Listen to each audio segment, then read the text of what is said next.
Tasty Thursday again, and we're traveling.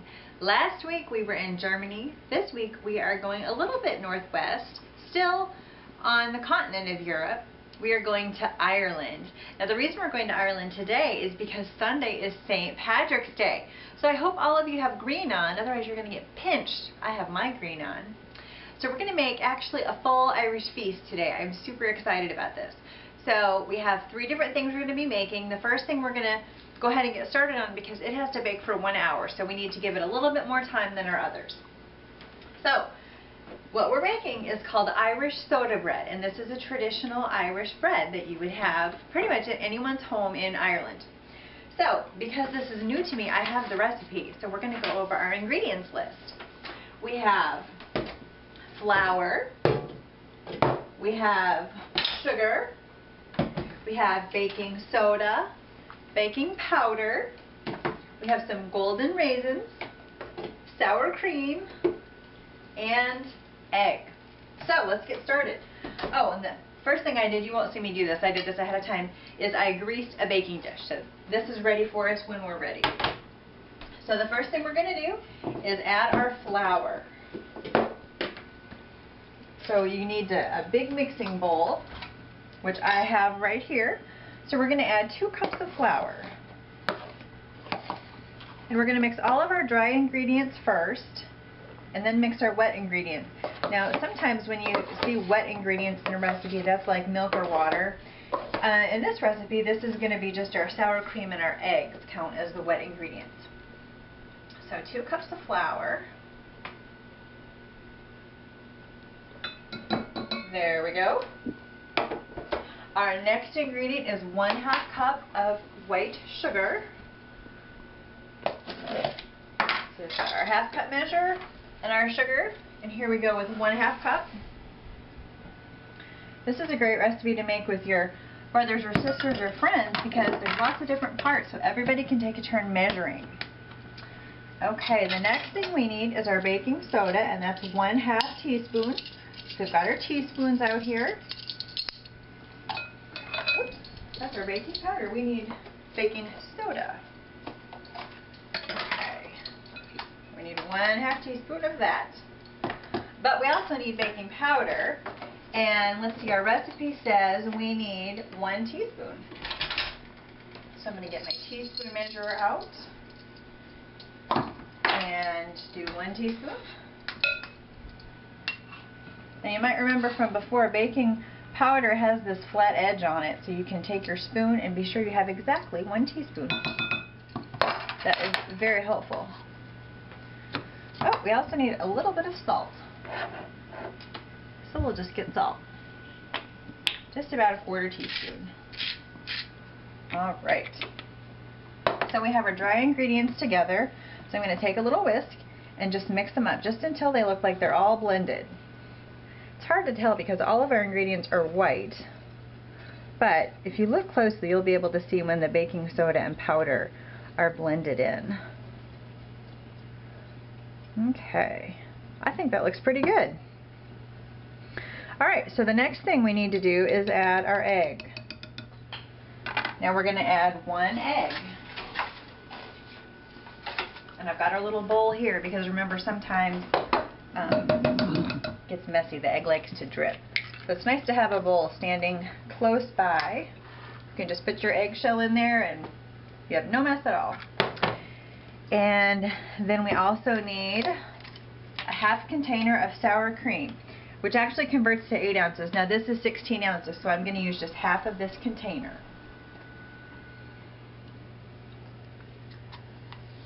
There we go. 1/2 of our container. And we're going to stir this up.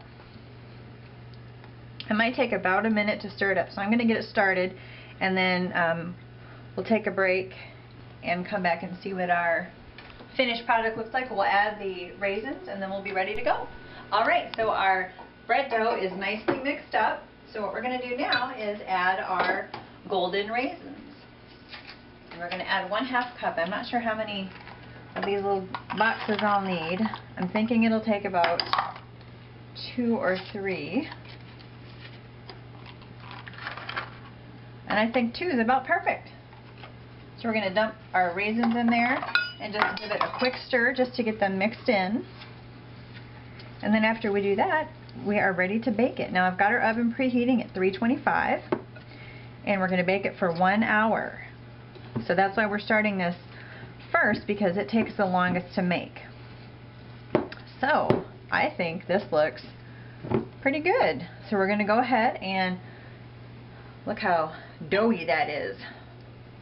We're going to put this into our greased baking dish, and then we will clean up quickly, clean up our cooking area, and make our next item, which is called Irish pie. It's traditional Irish pie. Now, a little bit of a surprise, whoops, we have some escaping.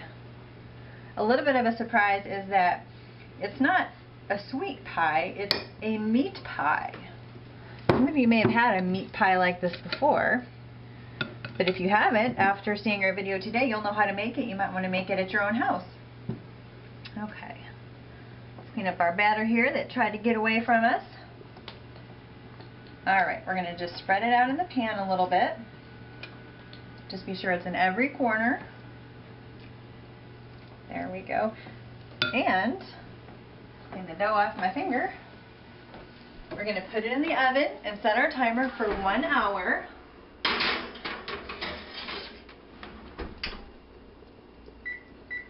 Or 60 minutes. I'm going to wash my hands and get ready for the next recipe. However, in the meantime, we have one of our amazing viewers has some pretty cool facts that she's going to share with you about Ireland. So, special guest viewer, it's all you. Hi, Aunt Liz. I'm going to tell you some facts about Ireland. Ireland is a small country in Europe.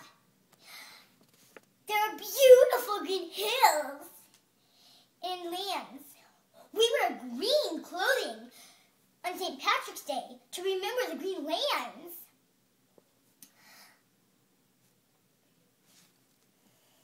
Today, Ireland is the second richest country in Europe, but once was the poorest. Since it was the poorest, they were to eat plain food. If they were to eat a pig, they were to eat all of it, even the feet. Potatoes are a popular food. So, didn't you enjoy that, viewers? Interesting facts. She is full of personality, isn't she? And all kinds of interesting knowledge. So, we're going to go ahead and start on our second recipe, our meat pie. This is a traditional Irish meat pie. Now, it's really simple, and you can add things to it if you like, but today we're just making the traditional plain version. So, what we need are some mashed potatoes that are ready here, and we need some cooked ground beef. Now, if we were actually in Ireland, this would be lamb, but we're using beef today. We need some beef gravy. We need salt. We need some paprika, which is a spice. We haven't used that before. And we need some chopped onion. So let's go ahead and get started. So again, the first thing we did was grease our baking dish with our nonstick spray. And now what we're going to do is take our mashed potatoes, and we're going to take half of them and put them on the bottom of our pan and spread them out. You might need to use your fingers for this part. My hands are clean. And you want to get just a thin layer. You need a few more. Alright. Now I just made my mashed potatoes.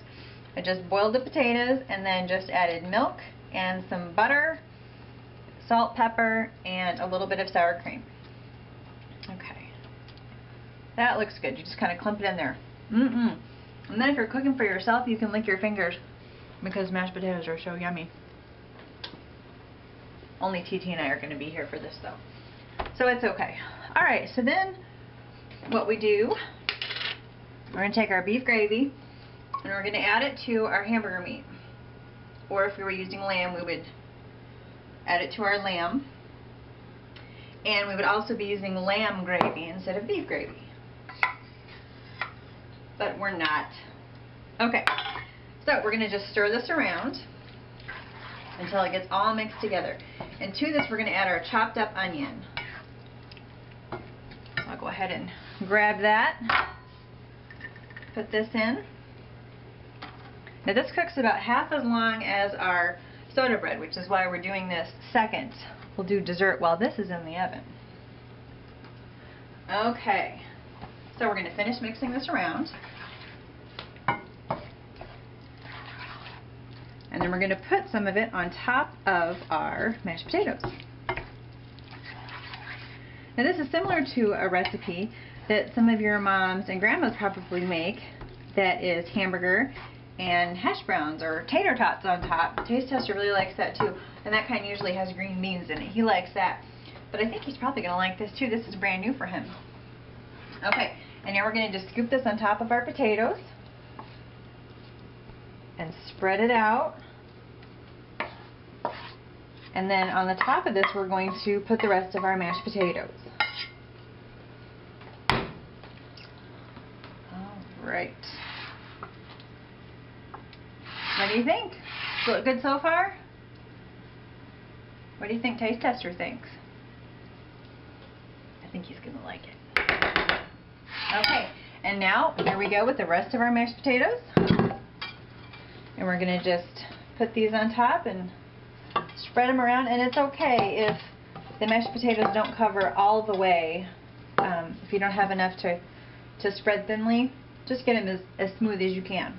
Now there's another variation of this recipe that I have made that Taste Tester likes, that instead of mashed potatoes on top, you use biscuit dough, and he really likes that. So that's another option. If you think this is too many potatoes for you, you can try biscuits. That's good too. Okay, so we'll just spread this around. It looks pretty good to me. Alright, wipe our hands off. Now if you wanted to, you could put a little bit of cheese on top. I'm not going to do that this time, but that's definitely something you could try. So I'm going to put this in the oven. Ooh, look, at our bread is starting to rise up. It's getting puffy. So we're going to just let that go, and now our timer will go off, and at the same time both of our dishes will be ready. So again, wash my hands, I'm going to clean up, and then we're going to come back and make our dessert so that when we're finished eating our Irish dinner, celebrating St. Patrick's Day, we can have an authentic Irish dessert too. So our viewer has some more interesting facts, so she's going to come back and share more of her interesting knowledge with you. So viewer, take it away. A common breakfast includes black pudding and white pudding. It is a sausage. The black pudding is made with the blood, meat fat, oatmeal, bread, or potatoes. The white pudding is the same as the black pudding, but without the blood. I was going to eat the white pudding instead of the black pudding because it doesn't have any blood. Isn't Ireland such a neat place? I'd love to learn how to do an Irish jig. Taste Tester would be a pretty place with cherries on top. Show me how to do the Irish jig. Back to you, Emily. Wow! Can you believe the begging and pleading that you just witnessed? What do you think Taste Tester's going to do? I don't know. This is going to be interesting. So, while you wonder about that, we're going to assemble the dessert that we're going to make, our traditional Irish dessert. It's a bread pudding. So we have just a few ingredients. Our oven is preheating at 375. We have some bread. You need 6 slices of bread. You need some half and half. And what this is half milk and half cream. We need some more of our golden raisins, cinnamon, 1 egg, some sugar, and then in this container I have some orange juice, but I have our golden raisins have been marinating in our orange juice. So you want to do that ahead of time. Let them sit for 5 to 10 minutes and they'll get a really nice flavor. So the first thing we're going to do is take our half and half. Well, actually, the first thing we're going to do, I've already torn up some of our bread into our container. So let's go up and tear. I've done 5 pieces, so we'll go ahead and tear up our last piece. Now, this is a good way to use up some bread that isn't stale, but it's almost stale. It's not really good for sandwiches. It's good. Bread pudding is a great recipe to make so that you don't have to throw that bread away. You can have a delicious dessert and you're still using that bread that maybe isn't quite as good as it used to be. Okay, so we've got that filled up. So the next thing we're going to do is in this large bowl, we're going to take our half and half and we're going to add 2 cups. 1, 2. Okay. The next thing we're going to add is 1/3 cup. Actually, we're going to go ahead and crack our egg. So some of you are really, really good at cracking eggs. I know at least some of our younger viewers are really good at cracking eggs, so they can go ahead and do that part. Then we're going to add 1/3 cup of sugar. And this is white sugar like we used in our soda bread.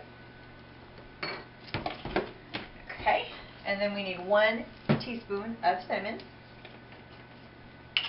The cinnamon has a really nice flavor.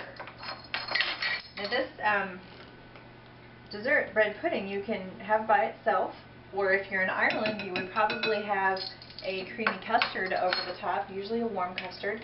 Today I think we're going to serve it here with some ice cream because I don't have any warm custard. I don't have any custard. I couldn't find a recipe that I was happy with. And then you're going to take your spoon. Actually, we're going to stir this up first. So we'll give this a good stir, get this nice and mixed up.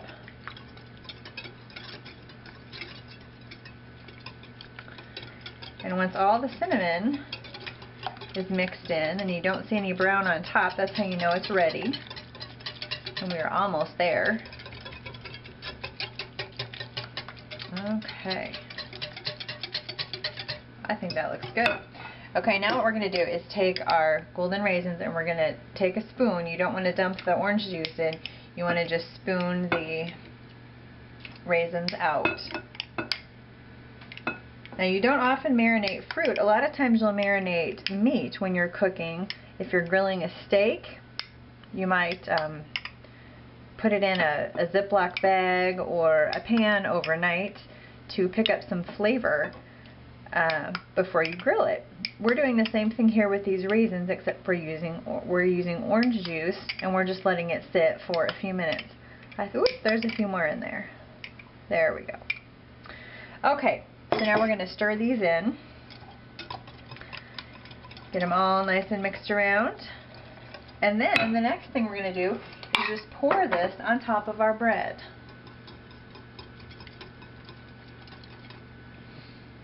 Okay. Just pour it all over. You want it to get your bread soaking. We are going to bake this, so we're not going to be eating cold, wet, mushy bread. Just in case you were worried about that. And now we're going to go ahead and scoop out our raisins. Put them on top. Now I know some of you don't like raisins, and that's okay. In this recipe, just leave the raisins out. It'll still be delicious. Go ahead and just a little too much. We don't want to overflow our container. So you want to just be sure that your bread is completely covered and soaking, and we're going to let this sit for 5 to 10 minutes. And then after 5 to 10 minutes, we're going to go ahead and put it in the oven, and we're going to cook it for about 20 minutes.